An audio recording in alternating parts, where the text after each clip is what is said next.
Jared Valetti had not flinched in 17 years. Not when the feds kicked down his warehouse door. Not when a rival put a contract on his head. Not when he buried his own mother after a bullet meant for his father found her instead. But right now, sitting in the back of an armored SUV at a red light on 18th Street in Chicago, Jared Valetti could not move.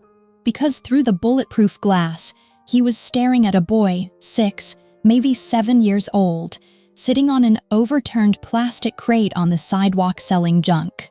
Beat-up toys, torn comic books, a jar of lemonade with a crooked label. And right there in the middle of it all, resting on a piece of black velvet cut from an old pillowcase, was a ring. Pigeon blood ruby platinum band. Ancient Roman engravings that he had traced with his thumb 10,000 times before he gave it away. His mother's ring. The only thing she ever left him. The ring he had slipped off his own finger and handed to a woman named Catalina 7 years ago. The night he made the only mistake that ever kept him up at night. The cardboard sign next to it said in red marker, "Pretty ring, $50. And the boy selling it had Jared's eyes.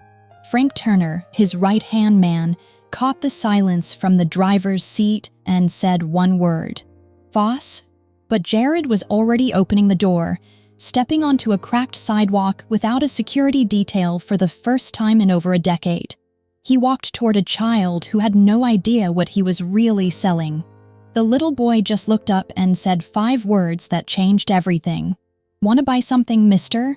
The innocent question struck Jared harder than any bullet ever could. He slowly dropped to one knee on the cracked concrete, his $3,000 suit touching the filthy ground without him noticing at all. The boy looked at him with bright dark brown eyes, offering a steady and unblinking stare that felt completely unafraid. It was the kind of look that sized people up fast, the look of someone who had gotten used to facing strangers far too early in life. Lemonade is $1, comic books are $2, and the ring is $50, the boy explained in a serious tone. The ring is the most expensive because it is really pretty, and look how it sparkles when the sun hits it. Jared stared at the platinum band resting on the scrap of black velvet and felt as if someone had just punched a hole straight through his chest and wrapped a cold fist around his racing heart. He swallowed hard, trying to find a voice that suddenly felt like rough gravel. "Where did this ring come from, kid?" The boy hesitated for a second, looking down at his worn sneakers, before answering in a guilty little whisper. "It is my mama's ring, and I took it without telling her, but I had a good reason." Jared felt the air thin out in his lungs. "What reason?" "Mama is sick," the boy said, his small voice so terrifyingly calm that it broke Jared to hear it. "She has not been able to get up for 2 days, and I heard her coughing all night long. Then I saw her lying there holding her chest and crying when she thought I was asleep." It was the kind of calm that belonged to a child who had grown too used to watching his mother hurt while not knowing what to do except pretend to be sleeping. "I need money to buy medicine for Mama, and I looked around the house and I saw she was always staring at this ring, picking it up and looking at it for a really long time. I thought it had to be worth a lot of money, and $50 is the biggest number I know, so I made the price 50. Jared felt his throat close up completely. The ring was worth $1 million. It was the last keepsake his mother had left behind before a bullet took her away, and now it was being sold for the price of a cheap dinner by a little boy desperately trying to save his mother. Jared pulled out his leather wallet, finding that the smallest bill he had was a $100 bill. He set the crisp paper down on the piece of cardboard beside the lemonade jar. "I am buying the ring. Keep the change." The boy looked at the $100 bill and immediately shook his head side to side. "I cannot keep the change, mister. Mama says I am not allowed to take more from strangers than what I deserve." The stubborn words came from the mouth of a 6-year-old child, but they rang through Jared's head like a heavy church bell. He knew exactly who had taught the boy to say that. Only one person in his life had ever spoken like that, possessing a stubborn self-respect so fierce she would rather go hungry than ever accept a single drop of pity. "All right," Jared whispered, his vision blurring slightly. "Then let me buy the lemonade too, and 2 of your comic books." so that way there is no change left. The boy did the math in his head, tilting his head to one side while he concentrated. That tiny tilt made Jared feel physically sick because it was exactly like him. It was exactly the way he tilted his head every single night when he read over his criminal ledgers, and exactly the way his own mother used to point out before she died. "There is still $45 left," the boy said honestly. "I do not have anything worth $45 yet." Jared nodded slowly. "Then you owe me, so pay me back the next time I see you." The boy smiled then, revealing a gummy grin with one missing front tooth. That smile looked so much like Catalina that Jared had to turn his face away for a second to hide his reaction. "Okay, I promise, but what is your name so I know who I am paying back?" "Jared," he answered, his voice barely more than a breath. "My name is Milo," the boy said proudly. "Milo Moro." Jared stood up slowly, both of his knees shaking so badly he was not sure whether it was because he had been kneeling too long or because the earth had just shattered beneath his feet. "What is your mama's name, Milo?" "Catalina," the boy answered with bright eyes. "Catalina Moro, and my mama is the prettiest woman in the whole world. Even when she is sick, she is still pretty." Jared turned and walked back toward the idling armored SUV, every single step feeling as heavy as lead. The ruby ring in his suit pocket burned scalding hot, as if it were on fire right through the expensive dark fabric. Frank opened the heavy car door for him and did not ask a single question, just looking at his boss with old eyes that had seen enough in this brutal life to know when absolute silence was the only mercy. Jared slid into the leather back seat and opened his trembling palm. The ruby ring lay there, sparkling brilliantly under the dim light inside the car, still as beautiful as it had been the day his mother wore it, and still as heavy as the night he took it off to place it in the hands of a young waitress. "I have a son," Frank, Jared said, his voice rough like a man who had not spoken a single word in a century. "That boy is 6 years old, sitting on a filthy sidewalk selling my mother's ring to buy medicine for his mother, and I did not even know he existed until 10 minutes ago." The massive SUV tore through the gritty streets of Chicago, but Jared saw absolutely nothing beyond the tinted window glass, just sitting there in the quiet darkness as 7 years of regret came crashing back into his soul like a heavy wooden door being violently kicked off its hinges. Jared sat alone in his darkened office until nearly 2 in the morning when his phone vibrated against the heavy mahogany desk. It was an unknown number. He lifted the device to his ear, his chest uncharacteristically tight as he answered with his full name. The woman's voice on the other end was cold and completely controlled, yet shaking at the very edge of every syllable like a violin string stretched to its breaking point. "Or would you rather I call you Dom?" It felt as if all the oxygen instantly vanished from the massive penthouse. "Catalina," he breathed. "Do not say my name in that voice, Jared. You do not have the right to say my name in that voice, not after 7 long years."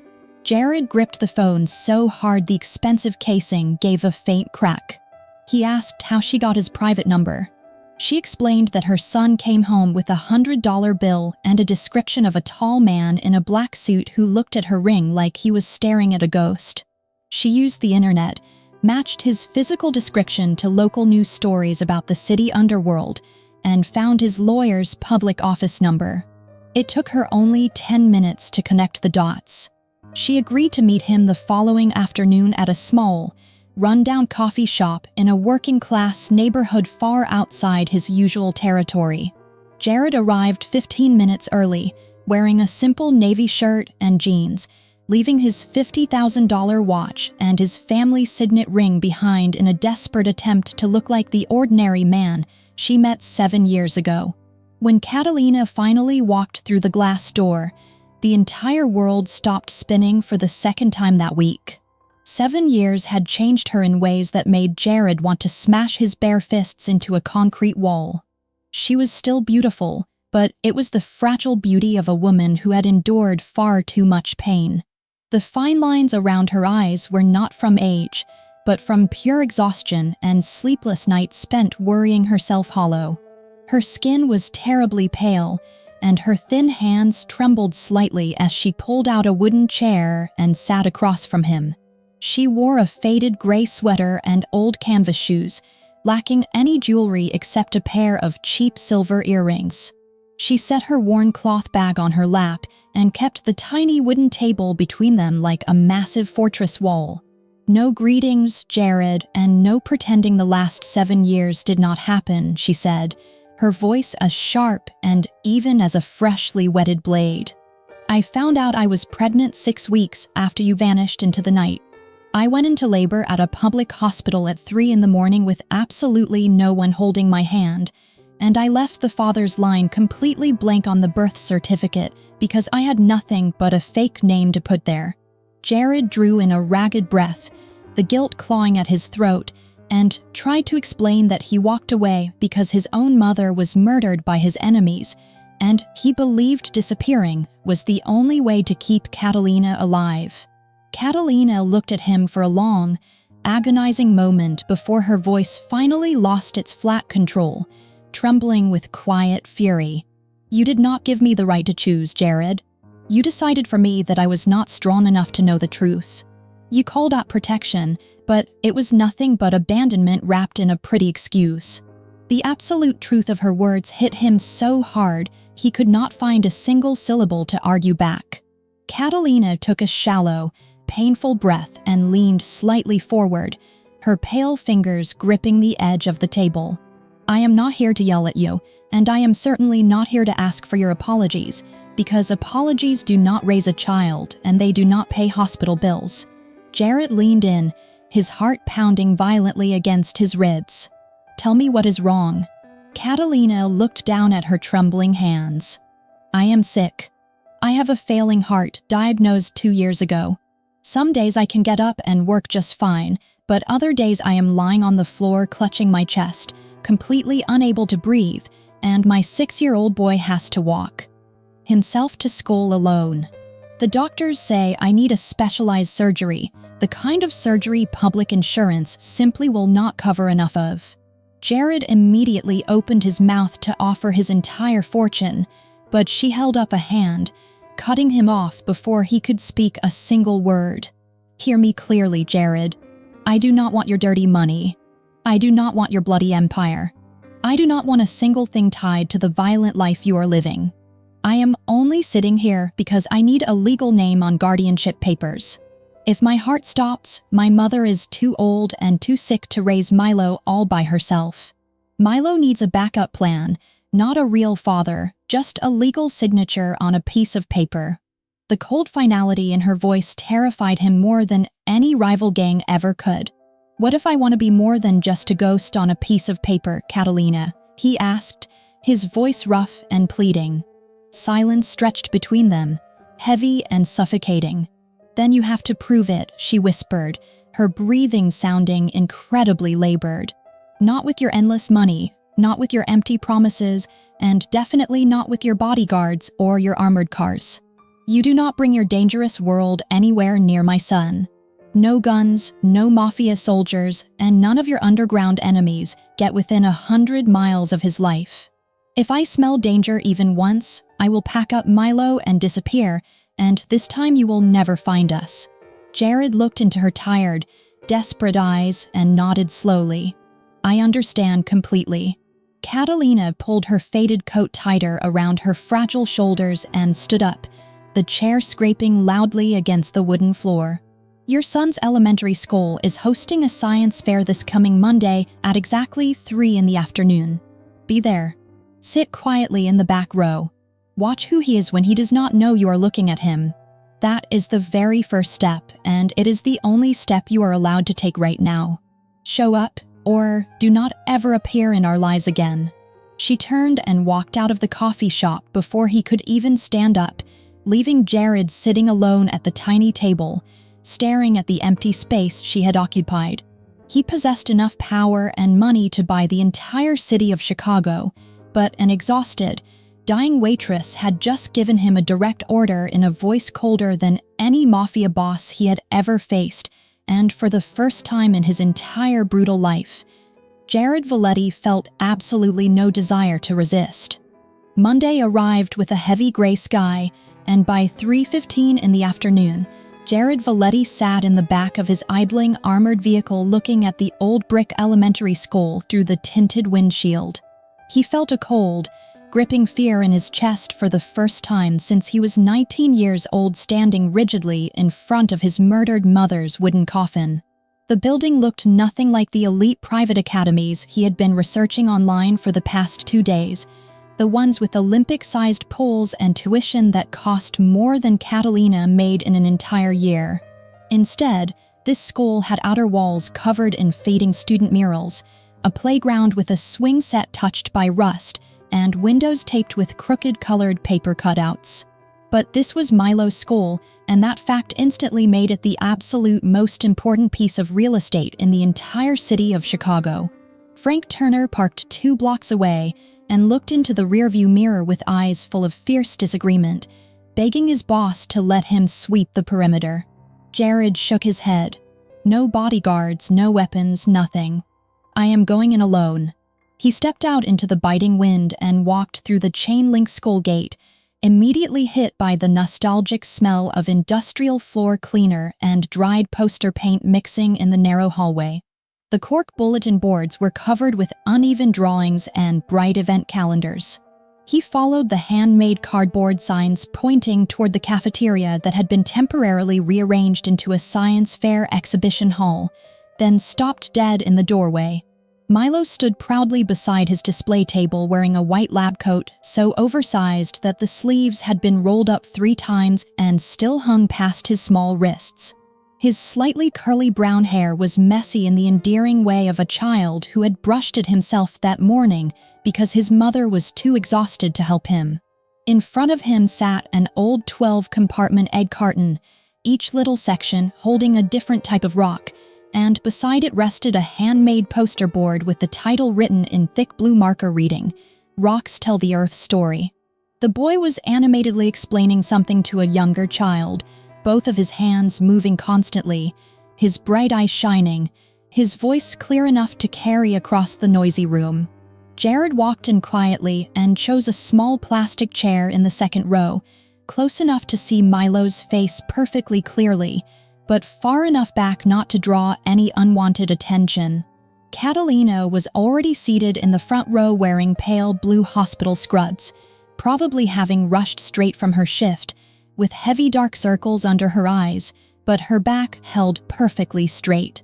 She glanced over her shoulder when Jared sat down, giving no nod and no smile, only looking at him for a single second before turning her attention back to the stage. He understood the silent message completely. Showing up was enough, and nothing more was needed from him just yet. One by one, the children came up to the front to present their projects.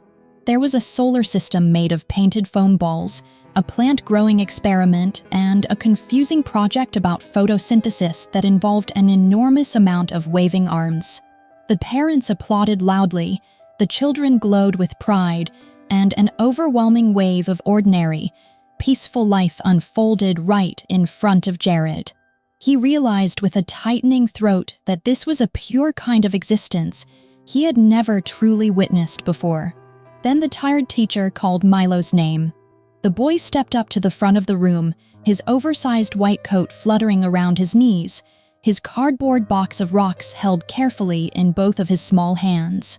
He set it down on the table, took a deep breath, and his voice rang out confident and steady. "Hello everybody, my name is Milo Moreau, and my project is called Rocks Tell the Earth Story." He had clearly practiced the speech countless times. Most people think rocks are just rocks, but every rock tells a very long story. "This rock," he said, holding up a small gray stone, "is basalt, and it forms when volcanic lava cools down, which means this rock used to be actual fire." He gently set it down and picked up the next specimen. "This one is marble, and it starts out as regular limestone, but after millions of years under really high pressure and heat, it turns into something beautiful. My mama always says people are exactly like that too, and if they are forced to live under enough pressure for a long enough time, they will turn into something much stronger." Catalina lowered her head slightly in the front row, her tired eyes shining with unshed tears. Milo looked around the quiet room with dark brown eyes that belonged entirely to Jared, and he spoke his final line. "But I think a little differently from my mama. I think every rock is beautiful just the way it is. It does not have to go through terrible pressure, and it does not have to become a diamond to matter. The salt is beautiful too, and limestone is beautiful too, because something's value does not come from being rare or expensive, it just comes from existing." The cafeteria went completely silent for a heartbeat, then broke into roaring applause. Jared clapped along with everyone else, his large hands feeling strangely numb, because his 6-year-old son had just spoken a profound truth that he himself had failed to understand in 36 years of violent living. After the formal presentations ended, the parents and children scattered across the room to look at the individual display tables. Jared stayed back near the corner, unsure whether he had permission to step forward, when Milo suddenly ran straight toward him, his white lab coat flying behind him like a superhero cape. "Hey, Mr. Who Bought the Ring, you really came." The boy grinned, showing off his pink gums and the missing front tooth. "Did you see my basalt volcano rock? I found it in the dirt at the park right by the river." Jared knelt down to the boy's eye level, ignoring how his tailored slacks pulled at the knees, just like he had on the sidewalk that very first day, but this time it felt infinitely closer, more intensely real, and far more painful. "I saw it, and you did a great job, Milo, a really great job." "I know," the boy said honestly, not arrogantly, just simply stating a fact. Then the child tilted his head and looked at Jared with that exact same evaluating, unblinking stare Jared had seen on the street corner, a look far older and sharper than his young years. "You look at me in a really weird way, mister, the exact same way you did when you bought the ring. Why do you look at me like that?" Jared swallowed the lump in his throat. "Because you remind me of someone very important to me, someone I lost a very long time ago." "Who?" the boy demanded. "I will tell you, but not today." Milo let out a heavy breath through his nose, making the exact frustrated sound of a child who had heard that empty answer far too many times from evasive adults. Grown UPS always say not today, and then today never comes. Those simple words lodged deep in Jared's chest like a slow-moving bullet. Before he could attempt to answer, Catalina called out for Milo to come help her clean up the display table. The boy immediately spun around and ran off, his oversized coat flapping wildly. Jared slowly stood up and stepped out into the quiet hallway. A moment later, Catalina walked out and leaned heavily against the painted block wall, her arms crossed defensively over her chest, her face painfully pale and tired, but her eyes razor-sharp. "He likes you," she said softly, her voice barely carrying over the cafeteria noise. "He is very choosy with people, but he likes you." Jared nodded, unable to hide his desperate pride. "He is incredible, Catalina. You have raised him beautifully." She looked back through the open doorway to where Milo was carefully placing each rock back into the cardboard egg carton. "He is too smart, Jared. The way you look at him, the way you always kneel down to his exact eye level, the expensive ruby ring, all of it, is starting to connect in his little mind." She turned to look directly into Jared's eyes, her expression filled with genuine dread. "We do not have much time before he figures out the real answer entirely on his own, and I absolutely want him to hear the truth from us, not piece it together himself and feel like he has been lied to his whole life." That evening, Jared drove his armored vehicle to a Michelin-starred restaurant in downtown Chicago, the exact kind of cold and flawless place where the Delacroix family conducted their brutal business. Margot Delacroix was already seated at their reserved corner table, looking as perfect and impenetrable as always. Her ash blonde hair fell in soft, calculated waves, and her white silk dress was cut with effortless precision, paired with a single strand of heavy pearls rusting at her pale throat. Everything about her spoke the fluent language of absolute power and ruthless control. She was cutting her rare steak into perfectly even, symmetrical pieces when Jared sat down across from her, and she did not even bother to look up from her silver plate. "You are 10 minutes late, and you are never late," she noted, her voice as smooth and chilled as the expensive champagne resting in the ice bucket beside them. Jared ignored the crystal glass the waiter tried to pour for him and leaned forward, resting his bare hands on the pristine white tablecloth. "I need to talk to you, Margot, and it is not about the wedding preparations." Margot set down her silver knife and fork, aligning the two utensils with perfect symmetry on the porcelain plate before finally lifting her icy gaze. Her eyes were a pale, striking gray, the kind of eyes trained since early childhood to read a person's fatal weaknesses before they even opened their mouth. She read the heavy, unshakable resolve in Jared's weary face, and her spine stiffened ever so slightly, even though she did not pull back. "Go on," she commanded softly. Jared took a slow breath, the image of Milo holding a cardboard box of rocks flashing brilliantly in his mind, completely outshining the glamorous dining room around him.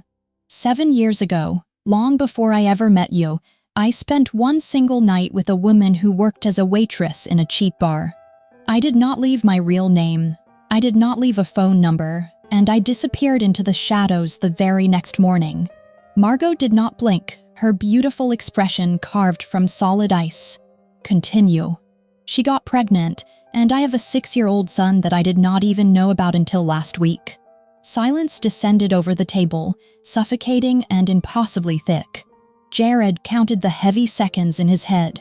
1, 2, 3, 4, 5, 6, 7, 8, 9, 10. 10 full seconds of absolute, deadly silence. In their violent world, 10 seconds of total silence from a Delacroix was infinitely more dangerous than 10 minutes of screaming rage.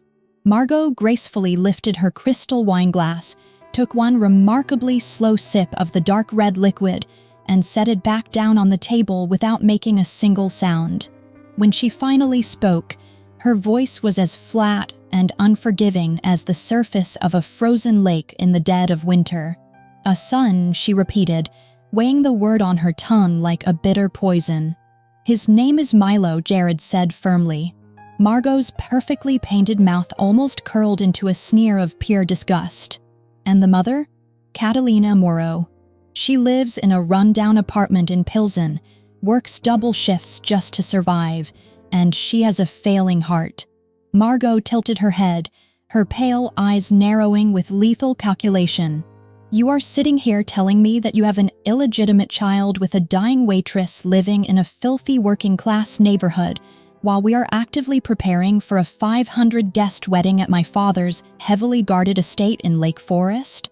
I am telling you that I have a son, and I absolutely refuse to pretend he does not exist," Jared replied, his voice dropping an octave, rumbling with a protective ferocity he had never felt before. "No one is telling you to pretend," Margot countered smoothly. "Support the boy. Send her a blank check. Set up an ironclad trust fund to pay her medical bills, but keep your distance and keep our alliance completely intact." "No," Jared said simply, the finality ringing through the quiet air. "I am going to be in his life, truly in it, and I am not marrying you, Margot." Margot looked at him, and for the very first time in their 4 years of knowing each other, Jared saw something genuinely crack beneath the flawless sheet of ice she always carried like a shield.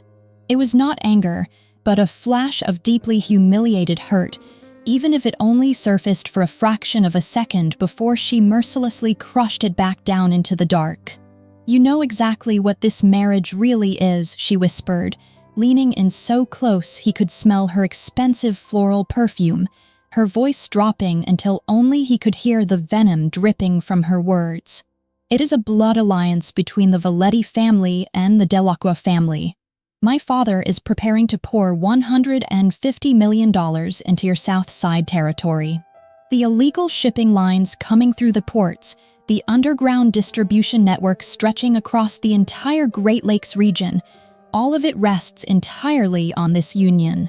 If you call off this engagement tonight, you are not just leaving me at the altar, Jared.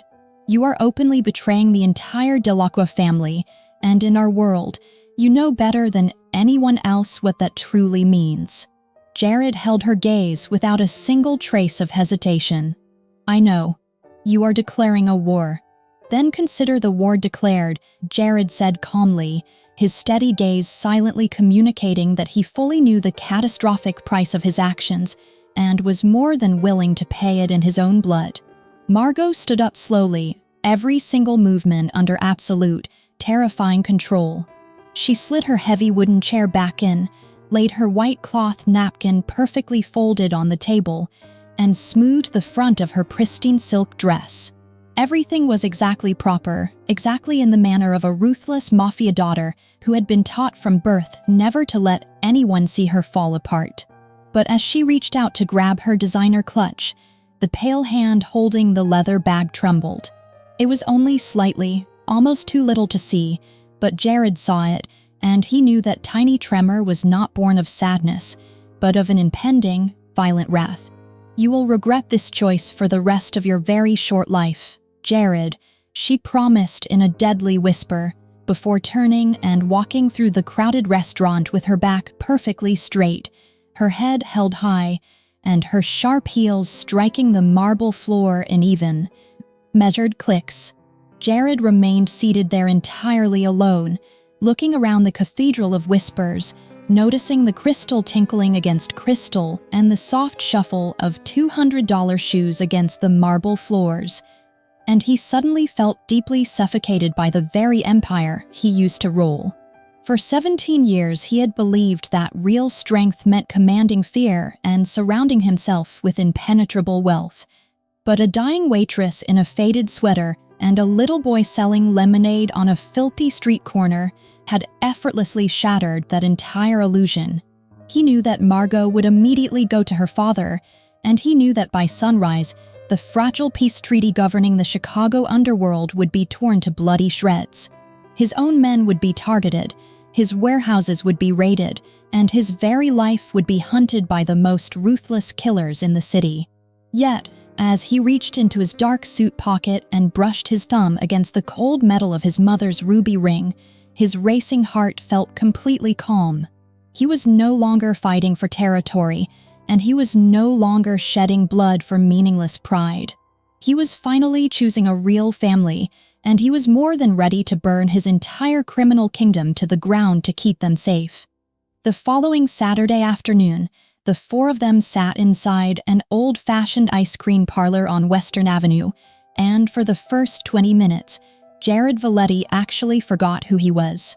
The yellowed wooden walls, the glass counter displaying rows of vibrant color, and the sweet smell of freshly baked waffle cones mingled beautifully with children's laughter and oldies music playing softly from the ceiling speakers. Milo stood with his face nearly pressed to the glass case, his eyes scanning each freezing tray of ice cream with absolute seriousness. "This is a very important decision, and I cannot rush," the boy said without turning around, both of his hands braced firmly on the edge of the counter, his small forehead deeply furrowed. Frank Turner stood beside him, both of his hands tucked in his pockets, smiling down at the boy. "Kid, it is just ice cream, not a final college exam." Milo shook his head stubbornly. "You do not understand, Frank. Every flavor has a completely different structural integrity.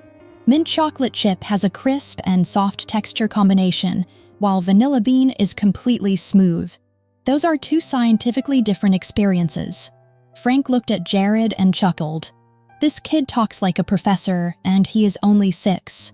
Catalina stood beside Jared, keeping just enough distance so their shoulders did not touch, but she was standing far closer than she had been any of the previous times.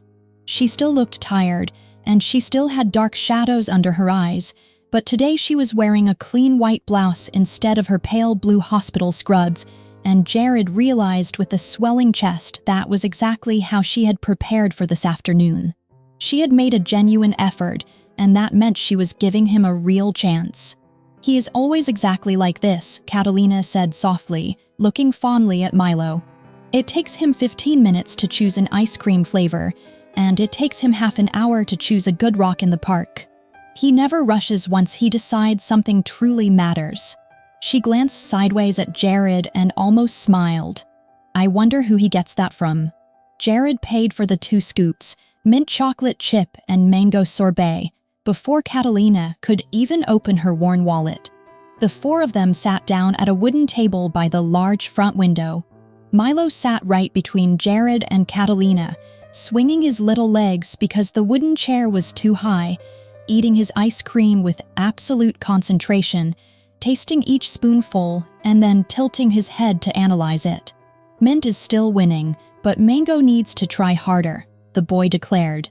Jared sat there in that old parlor with these 3 people and felt something the penthouse on the 42nd floor, the entire South Side empire, and everything he had ever built with blood had never once given him. He felt completely normal. Then his phone vibrated violently against his ribs. He was about to ignore it, but it kept buzzing, one message after another. He discreetly pulled it from his jacket pocket and glanced down at the glowing screen.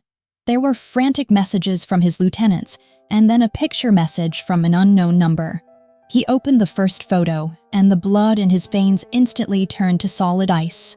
It was a picture of his primary South Side warehouse. The reinforced steel door was broken completely open, and 2 of his loyal guards were lying motionless on the cold concrete floor, dark blood pooled heavily around them. A typed message beneath the gruesome photos read, "Greetings from Margot and the Delacroix family. This is the absolute price of your betrayal." Jared tightened his ruthless grip on the phone beneath the table, his knuckles turning stark white, but his face did not change. Not a single muscle moved, because he had been trained since childhood never to let sudden emotion show in public. But inside his chest, everything was violently screaming. 2 dead men. 2 of his own men, murdered solely because he had called off the engagement with Margot, because he had chosen Catalina and Milo instead of power. The Delacroix family had just let him know that this was only the bloody beginning. "I have to go," he said abruptly, starting to rise from his chair. Catalina looked at him and instantly read something terrible in his face, even though he had hidden it so well. Her beautiful eyes darkened with immediate disappointment. But before he could stand all the way up, a small, warm hand caught his wrist. "Milo." The boy looked up at him with dark brown eyes, Jared's exact eyes, and said in a voice soft as air, but heavier than any Mafia threat Jared had ever received. "You promised you would not leave." 5 words. Again, just 5 simple words, exactly like that very first day on the sidewalk. Jared looked down at the little hand wrapped tightly around his wrist, noting the sticky chocolate ice cream, the nails bitten short, the fragile thin fingers. Then he looked at Milo's trusting face. Then he looked at the expensive phone in his other hand, where the brutal photos of 2 dead bodies were actively waiting for him to avenge them. His innocent son in one hand, his violent empire in the other. He slowly sat back down, turned the phone completely off, and slipped it deep into the inside pocket of his jacket. "I am not going anywhere, Milo," he whispered, his voice trembling just slightly. "Tell me, has the mango caught up with the mint yet?" Milo beamed a brilliant, missing-tooth smile. Catalina looked at Jared, her eyes wet with sudden tears, but she did not cry. She only looked at him as if she were truly seeing him for the very first time, seeing a man who was finally choosing to be a father instead of a monster. Frank looked at the dead phone in Jared's pocket, then looked at Jared's resolute face and understood completely. Quietly, beneath the table, Frank pulled out his own phone and texted their men to handle the bodies, knowing the boss was not coming back to the underworld tonight. That half-hour over ice cream cost 2 human lives at the South Side warehouse, and Jared knew that terrifying fact. He knew every minute he sat there was a minute he was not reacting, not giving deadly orders, and not violently protecting his lucrative territory. He knew Margot Delacroix was counting every second of his silence and eagerly reading it as pathetic weakness. He knew all of it, and yet he still sat there in that bright, old-fashioned ice cream shop, intently listening to his 6-year-old son deeply analyze the texture of mango sorbet, because for the first time in his entire miserable life, Jared Valetti had finally chosen to do the right thing. At the exact same time Jared was eating ice cream with Milo at the parlor on Western Avenue, a gleaming black Porsche Cayenne pulled up in front of the rundown apartment building in Pilsen.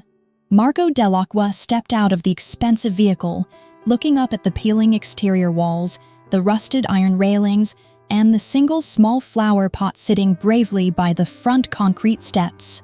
Her lips pressed into a thin, straight line of absolute disdain. She wore a cream-colored tailored coat, her ash-blonde hair pulled back neatly, and her sharp heels clicked loudly against the cracked stairs, each step looking painfully out of place in that struggling neighborhood, like a flawless diamond carelessly dropped onto a filthy sidewalk. She reached the second floor and knocked firmly on the wooden door. Darlene Moreau opened it. She was 61 years old, her gray hair pinned into a tidy bun, wearing her faded Sunday church dress because she had just returned from the afternoon service. She looked at the polished woman standing in front of her with immediate caution, the exact kind of deep survival instinct that belonged to someone who had lived long enough in a working-class neighborhood to know when something was terribly wrong. "What do you need?" Darlene asked, not opening the door any wider. "Mrs. Moreau, my name is Margot Delacroix, and I am the former fiancé of Jared Valetti," Margot stated smoothly. Darlene's tired eyes narrowed instantly. "I do not know anyone named Jared Valetti." "You absolutely do," Margot countered softly. "He is the man who is out eating ice cream with your dying daughter and your young grandson right this very minute."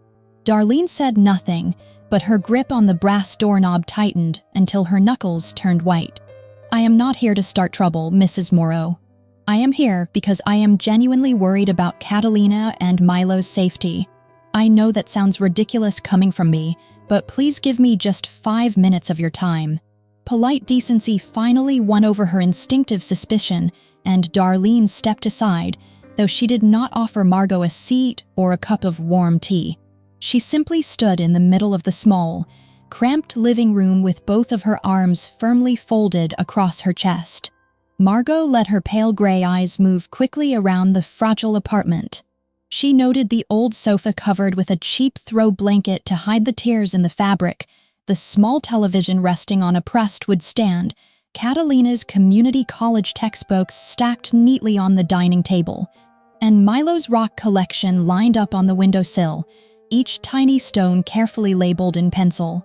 Everything in that room told the exact same story, screaming that the people living there were doing everything they possibly could with what little they had. Margot reached into her designer bag and placed a large, heavy yellow envelope onto the scratched coffee table. "Please open it," she instructed. Darlene looked at the thick envelope the way someone might look at a coiled poisonous snake. "What is in it?" "The absolute truth," Margot answered. Darlene slowly reached out and opened the envelope, spilling its contents onto the table. Inside were 3 specific things. First, a certified cashier's check for $3 million made out directly to Catalina Moreau.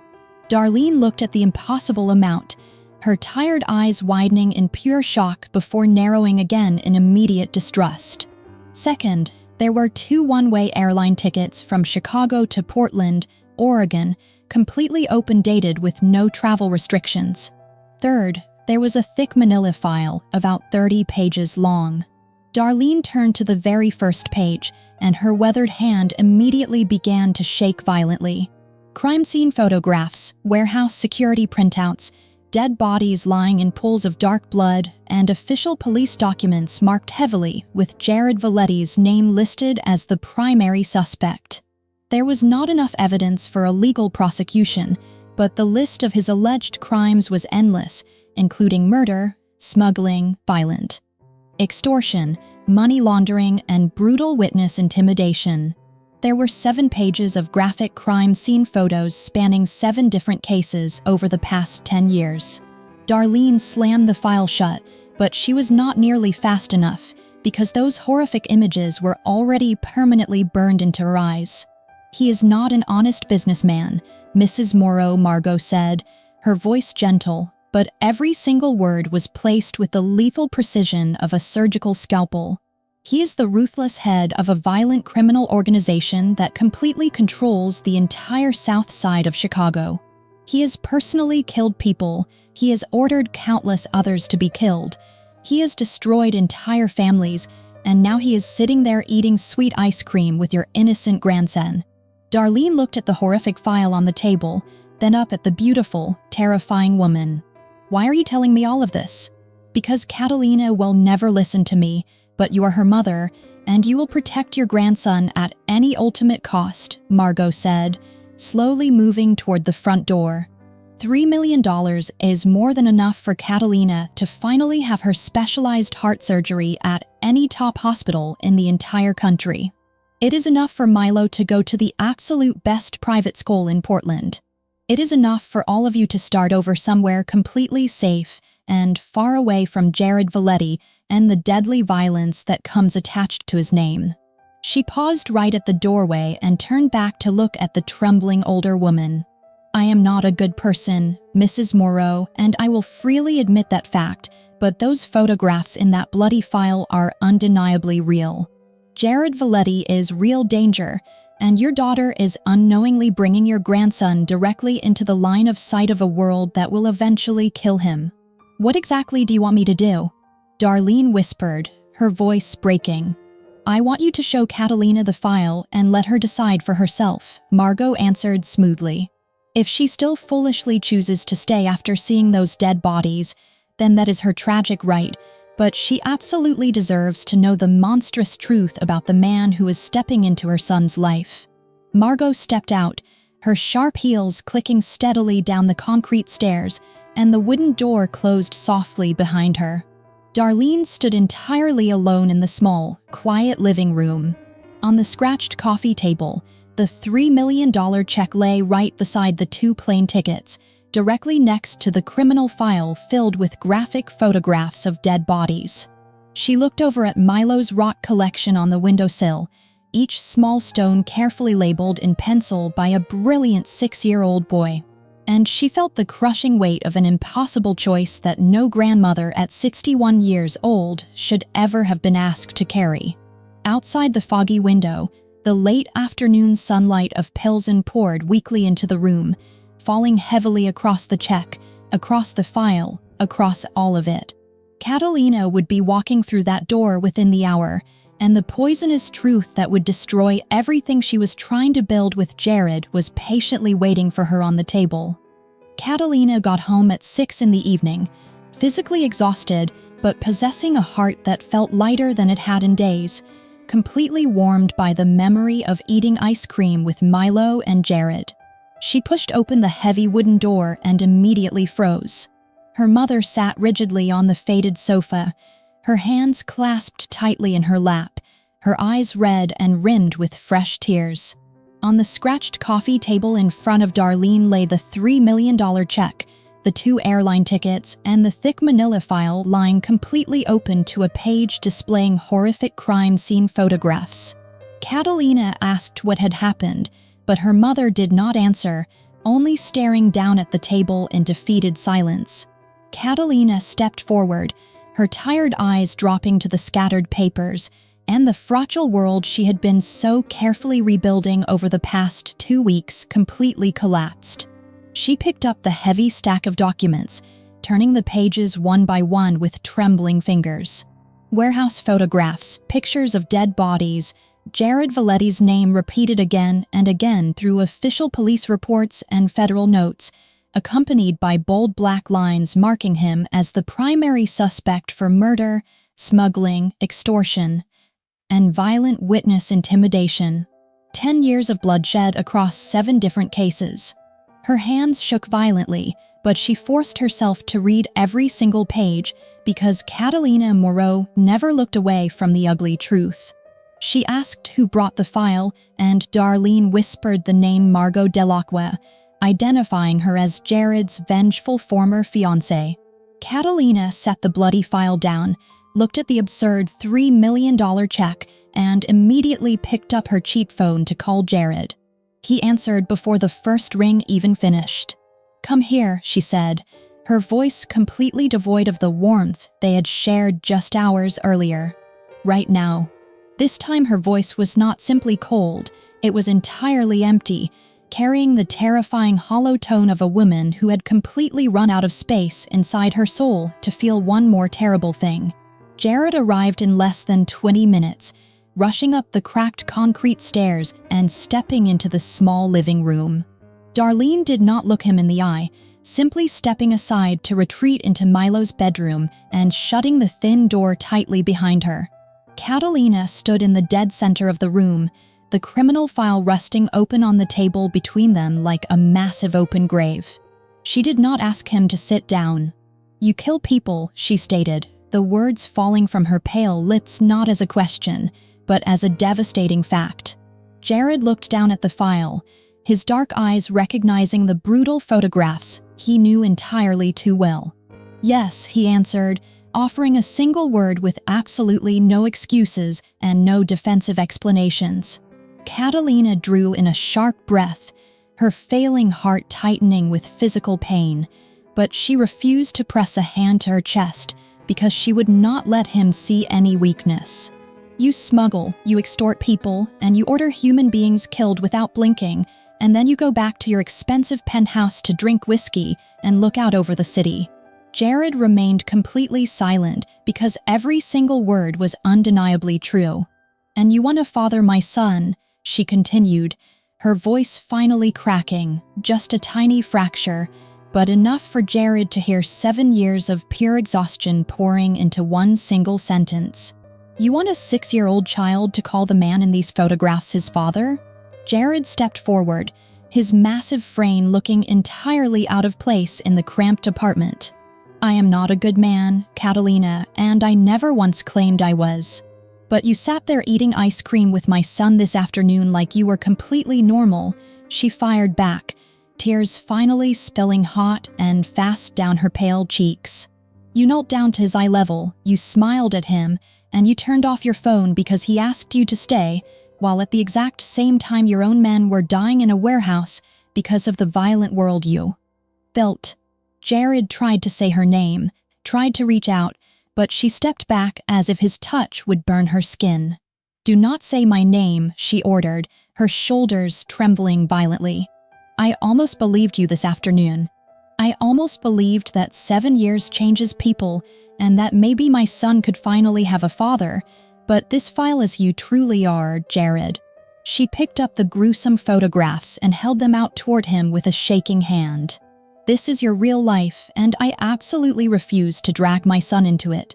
She looked straight into his dark, tortured eyes. "Your own mother died because of this life.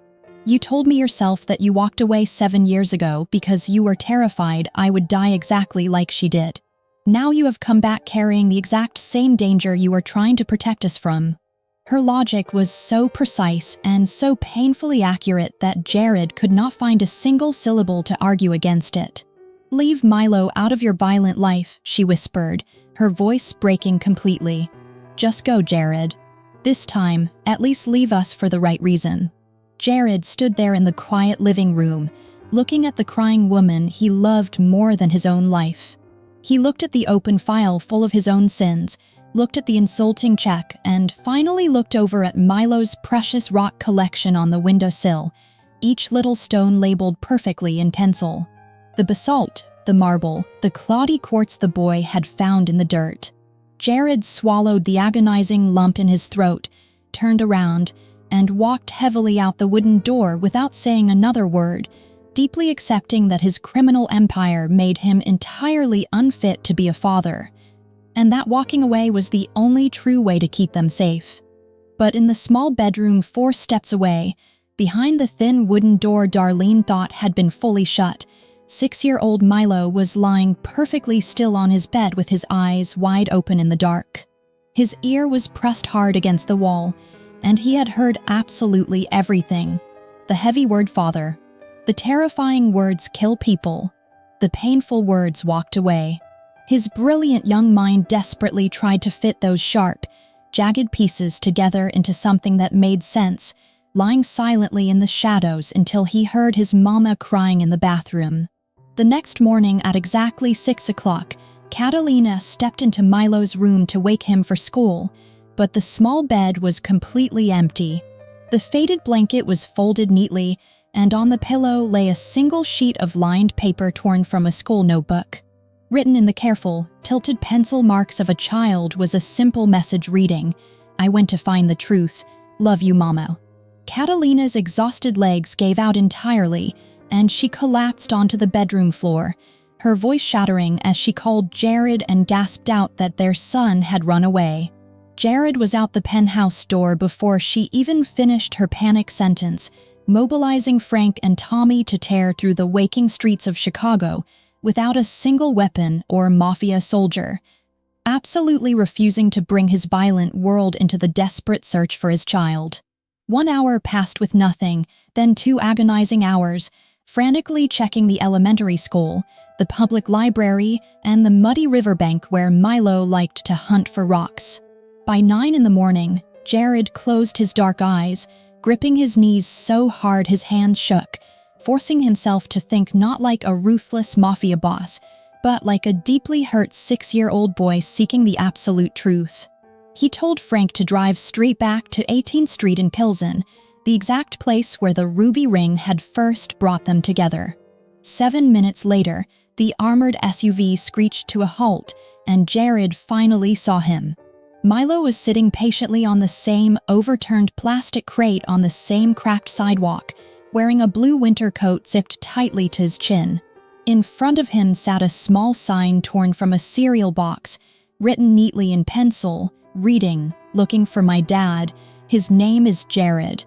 Jared shoved the heavy car door open before the vehicle fully stopped, his long legs trembling violently as he stepped onto the cold concrete. He stopped 3 paces away, entirely unsure if a monster like him even had the right to step any closer to something so pure. Milo looked up, his dark brown eyes fixing straight on Jared with absolutely no fear and no anger, only the heavy expectation of a child demanding honesty.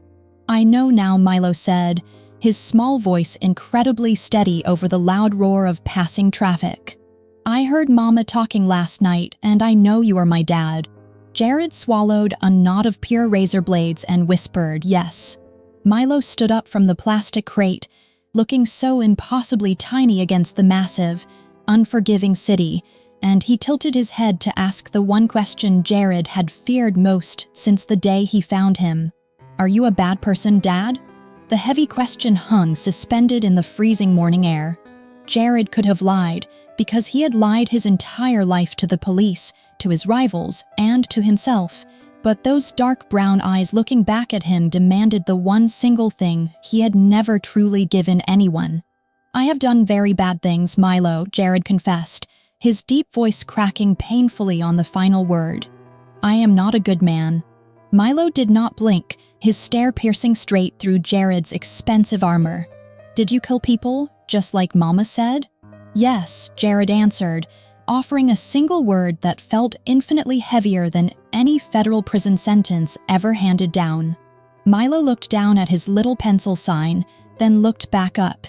"Then why did you come find me, and why did you eat ice cream with me if you are a bad person?" Jared's knees finally gave out entirely. He sank down onto the freezing, filthy sidewalk, the 3rd time he had knelt in front of this boy on this exact same street, but this time he had absolutely nothing left to hide. "Because the very first time I saw you on this sidewalk, you made me want to be better," Jared wept, hot tears finally spilling down his scarred face for the first time in 17 long years. "I did not know how, and I did not even know what better meant because I had never tried, but you made me want to try." He had sworn over his mother's coffin never to be weak in front of anyone again, keeping that bloody promise through 17 years of brutal power, but a 6-year-old boy had effortlessly broken it with one honest question. Milo stepped forward, his little arms reaching out to wrap tightly around Jared's thick neck, pulling him into a fierce hug. "If you really want to be better, then do it," the boy whispered against his father's shoulder. "Do not just say it. Actually do it." Jared held his son for the very first time in his life, clutching the boy so tightly it felt as if letting go would cause the universe to end, and deep inside his chest, the frozen, dead thing that had been buried with his mother finally began to beat again. 3 days after the tearful confession on the cold concrete sidewalk, Jared Valetti sat across from Philippe Delacroix in the private, dimly lit back room of an exclusive steakhouse in downtown Chicago. The heavy oak door was closed, sealing them inside with the rich scent of expensive cigars and aged whiskey, shutting out the nervous whispers of the bodyguards waiting in the main dining room. 2 crystal glasses of dark amber liquid rusted on the thick mahogany table, neither of them touched. Philippe Delacroix was 62 years old, his silver hair brushed straight back, wearing a gray 3-piece suit with the silk pocket square folded to absolute precision. His pale gray eyes were exactly like Margot's, but infinitely colder, possessing the kind of absolute, terrifying cold that only comes from sitting in ruthless power for so long that basic human emotion becomes an unnecessary luxury. "I am curious," Philippe said, his voice a low, dangerous rumble as he slowly turned the crystal glass in his manicured hand. "What exactly did you want to say badly enough to request to sit down in person instead of simply letting our soldiers handle this blood feud in the streets?" Jared sat perfectly still, his broad shoulders relaxed, his dark eyes entirely devoid of the violent pride that used to define him. "I want to end it." Philippe stopped turning the glass, his pale eyes narrowing. "And what?" "Everything," Jared answered evenly. "The war, the broken alliance, the empire, all of it." Philippe looked at Jared with a rare expression he reserved for men who said things he genuinely did not expect. "Go on." Jared placed his large, bare hands flat on the table. "I am voluntarily handing over the entire South Side territory to the Delacroix family. The shipping warehouses, the underground distribution routes, the network, the political contacts, everything. From Chinatown all the way down to the industrial rail yards. Frank Turner will personally handle the clean transfer over the next 60 days. Philippe did not even blink, though the sheer magnitude of the offer hung heavily in the quiet room. "You know exactly how much that territory is worth every single year?" "About $80 million, Jared confirmed. "And you are giving it all away without firing a single shot," Philippe stated, measuring every syllable. "Yes, with absolutely no conditions?" "I have one condition," Jared corrected softly, his voice dropping an octave, rumbling with a fierce, immovable protective instinct. "Say it," Philippe commanded. "Catalina Moreau and Milo Moreau are never to be touched," Jared said, his gaze locking onto the older boss like a physical threat. "Never. Not by your people, not by your allies, not by anyone inside your criminal system. They are completely invisible. They simply do not exist in this violent world. That is my only condition." Philippe took a slow sip of his whiskey, set the heavy glass back down, and carefully dabbed his mouth with a white cloth napkin. "You are giving up the massive empire your father built in blood, the exact same empire you spent 17 years violently expanding, all for a dying waitress and a child born out of wedlock." "Yes," Philippe scoffed quietly. "You are completely insane." "Maybe," Jared agreed softly. "Or just stupid," Philippe added. "Maybe that too," Jared replied. Philippe studied Jared for a very long time, utilizing the exact kind of terrifying, measuring look he had used all his brutal life to read liars, to read weak men, and to read those who are about to betray him.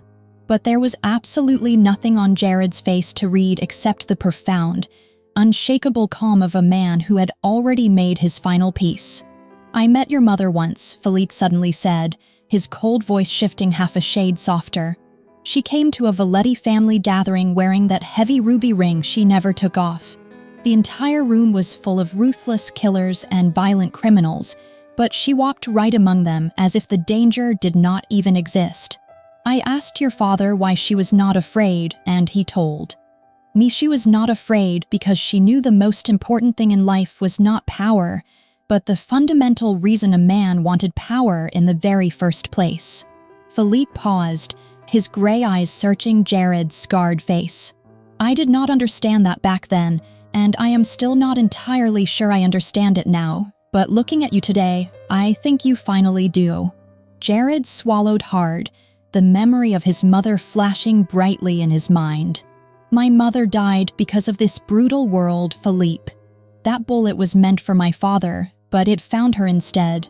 I was 19 years old, standing in the cold hospital looking at her lifeless body, and I swore I would become so rich and so terrifyingly strong that no one would ever dare touch the people I loved again.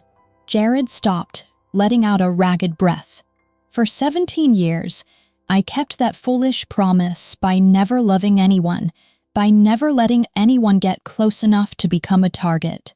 I thought that isolation was real strength, but my mother was not afraid because she had something beautiful worth living for. She died without a single regret because she had her family. It took me 17 years to finally understand that incredible choice.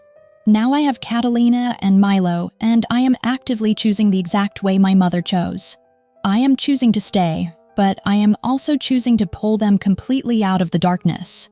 The South Side territory is simply the price I am paying for my family's absolute freedom. Philippe remained perfectly silent for 30 seconds, then a full minute, marking the longest, most suffocating minute of Jared's entire life. Finally, the older man stood up slowly, buttoned his gray suit jacket, and looked down at the former boss of the South Side. The massive transfer happens over 60 days. Frank Turner works with my people to make it entirely clean. Absolutely no blood will be spilled. And Catalina and Milo? Jared asked, his chest tight. Completely invisible, Philippe promised. Just as he demanded. Philippe walked over to the heavy oak door, paused with his hand on the brass knob, and did not turn around. Your mother would be incredibly proud of you, Jared.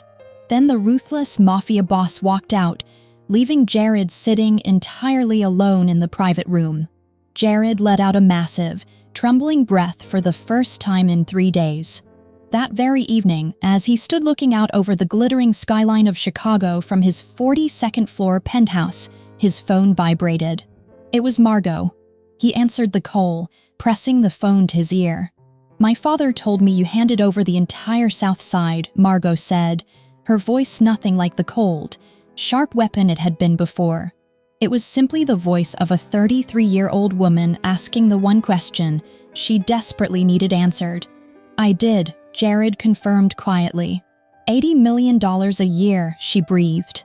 Yes. Silence stretched across the cellular line for a long time.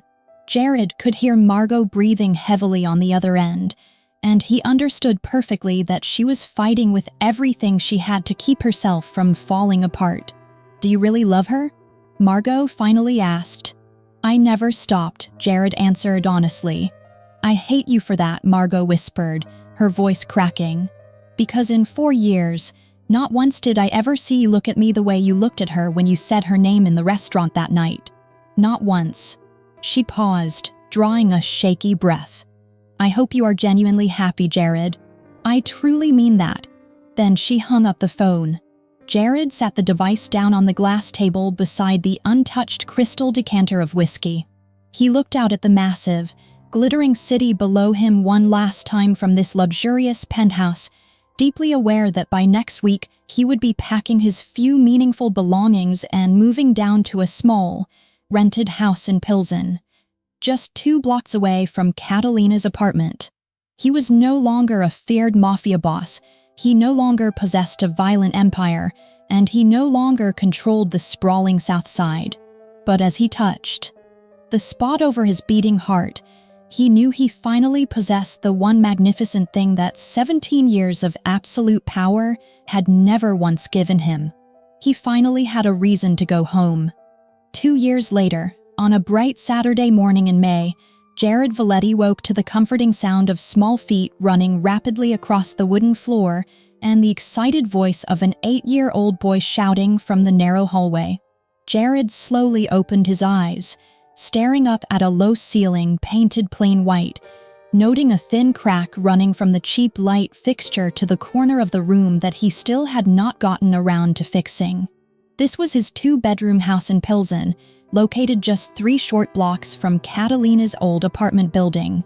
There was a little backyard where green tomatoes grew vigorously for Milo's school science project, and a white wooden fence Jared had clumsily repainted himself the previous summer, getting white paint all over his bare hands because he had never actually held a paintbrush in his entire violent life. There was no glass penthouse on the 42nd floor, there was no bulletproof glass in the windows, and there was absolutely no armored vehicle idling in the driveway. It was just a small, ordinary house in a working-class neighborhood where every single morning smelled deeply of fresh roasted coffee and sounded exactly like his brilliant son talking enthusiastically about rocks.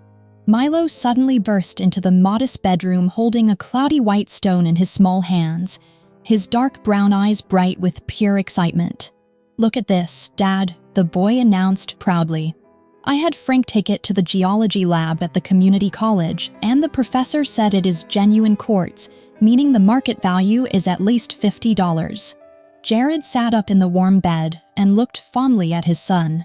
Milo was 8 years old now, growing taller and thinner, his curly brown hair still wildly untamed, possessing those exact same dark brown eyes that were just as bright and incredibly sharp as the very first day they met on the cracked sidewalk selling the ruby ring.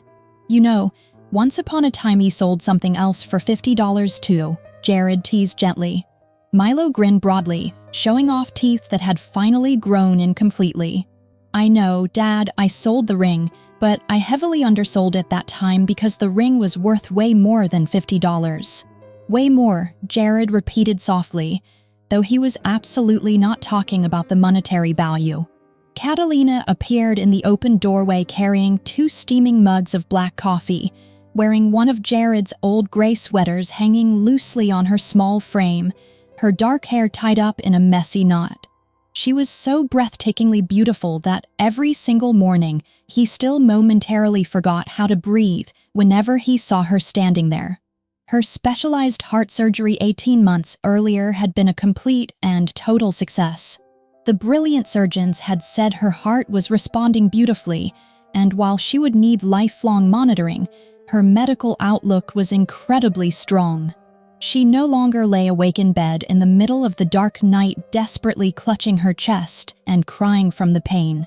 She had quit her terrible double shifts, and with a small, legitimate business loan, she had opened a cozy coffee shop right on 18th Street and proudly named it Crate, entirely after the overturned plastic crate where Milo had sat selling the ring, honoring the exact humble place where everything in their lives truly began. Jared had left the brutal Mafia completely behind him. It took exactly 60 days to hand over the massive South Side territory to the Delacqua family, entirely clean and bloodless, just as Philippe had strictly required. Frank Turner and Tommy Brennan handled the rest of the vast Valetti empire, slowly and methodically converting the remaining assets into legitimate real estate ventures and a charitable investment fund. Jared personally opened a permanent support fund for struggling single mothers on the South Side, quietly paying hospital bills, late rent, and school tuition for brave women who are forced to choose between buying medicine and paying for electricity. Exactly the way Catalina once had. That's Sunni. Saturday morning, the 3 of them sat eating breakfast together in the little sunlit kitchen. Milo ate a bowl of sugary cereal and happily analyzed the chemical composition of his quartz specimen. Catalina drank her hot coffee and laughed out loud when Milo casually used the words hexagonal crystal structure in a completely ordinary sentence. And resting perfectly on the ring finger of Catalina's left hand sat the Pigeon blood ruby ring set in heavy platinum with ancient Roman engravings. It was not a brand new engagement ring, and it was not a flawless diamond purchased from some luxurious jewelry store downtown. It was the exact same old ring.